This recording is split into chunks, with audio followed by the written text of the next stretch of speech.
DARLO Diary Managerial appointment biggest decision for some time after the chaos of last week. It is with some relief that this week has passed by without incident. With Phil Turnbull and Gary Brown press-ganged into leading the team following the departure of Brian Atkinson and Sean Gregan, things could have been a lot worse. As it was, a decent team performance with emphasis on playing the ball within the Earth's lower atmosphere made the game more enjoyable even if we were denied the win late on. When the new manager comes in, it is clear that work will need to be done.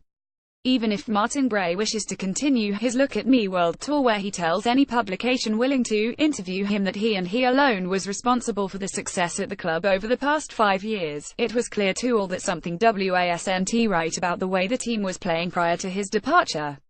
And yet, despite losing such a managerial genius, somehow, Turnbull and Brown were able to get performances out of some players that we just hadn't seen under Gray. It was hard to pick out an individual top performance given the improvement across the board, but the most notable positive was the lack of any standout poor performances. Everyone contributed to a decent outing and showed that there is plenty of life left in this team even if Gray felt he had taken them as far as he could. One noticeable absence from the pitch was Mark Beck. Despite being the target of interest from York City, the club have confirmed that he will remain with us. As his biggest fan, I'm delighted about this. I feel a bit sorry for the big man as he has become synonymous with the somewhat agricultural tactics espoused by Gray. It was becoming a difficult watch seeing him being hit with long balls 100 times a game from every conceivable angle by demand of the manager. I think he can still flourish in a more eye-pleasing approach given his abundant ability with his sometimes redundant feet. The big issue now is who we bring in to replace Gray. It would appear that we have been blessed with a host of good managers considering our modest station in the game. For me, I hope former glories don't mislead us down the wrong path. This appointment is going to be the single biggest decision made at the club for some time. It will shape how the club moves forward both in the short and long term.